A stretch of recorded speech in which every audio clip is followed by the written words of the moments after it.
a crowd.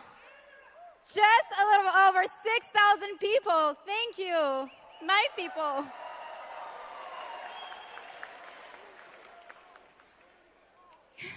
Thank you. Thank you so much.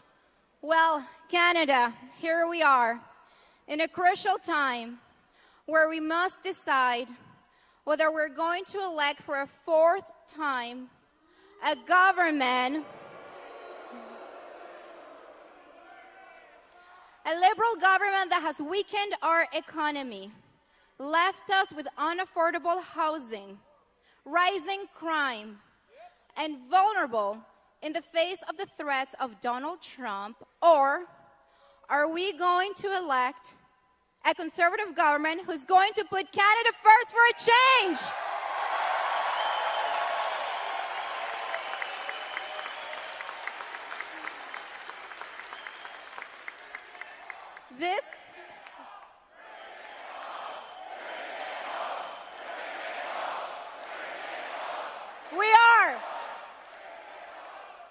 This journey began about 3 years ago for my husband and my family, when my husband decided to run for the leader of the Conservative Party of Canada.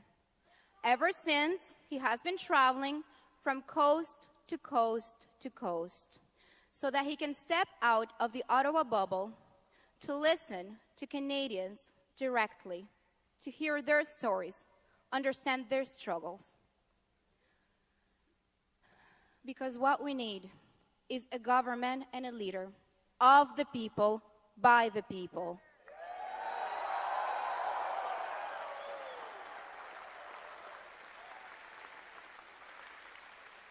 Leadership is born from the love of our country, from true patriotism, for the love of our true north, strong and free.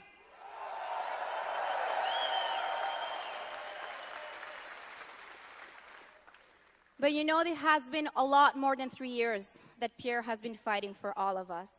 He has been here in Canada fighting for families, for our youth, for our seniors, always, always fighting and by our side. So, yes, good question. So, while Mr. Carney is seeking public office, he is out to give the respect it deserves. He cannot look down on those who have been here fighting by your side all along, because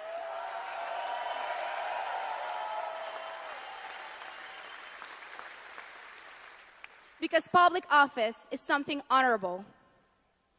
You know, I love all of my husband's policies, but to truly understand his policies, you have to understand the why. You have to know the men and the family behind all of it. Pierre was born from a teenage mother who gave him out for adoption in Calgary to 2 school teachers from Saskatchewan. They worked really hard, very humble life, and lived paycheck to paycheck. Pierre fought for everything he has.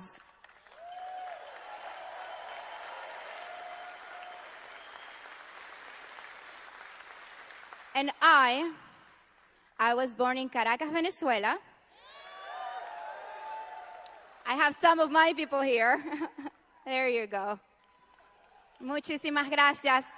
Es un honor y un placer de poder ser una voz fuerte para el pueblo latino y la gente de Venezuela. Muchísimas gracias.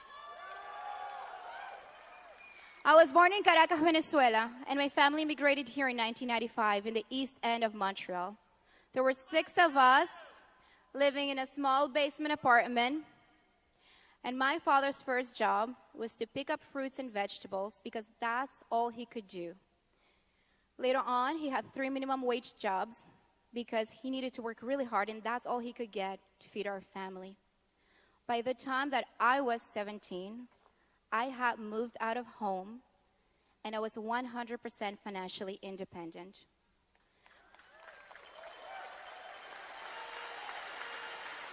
It wasn't easy. And when I turned 19, I packed up my suitcase, left Montreal, went to Ottawa, took a student loan, put myself through university, worked full-time, and studied full-time at the same time.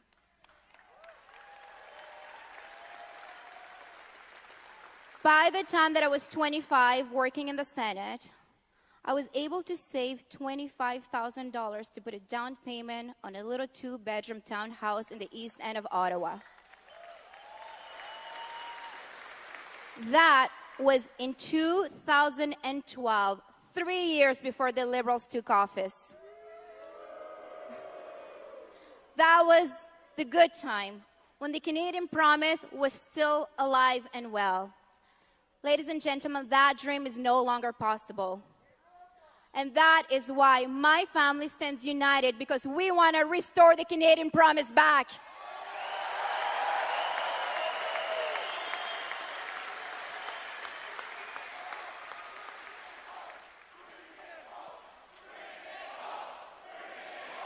So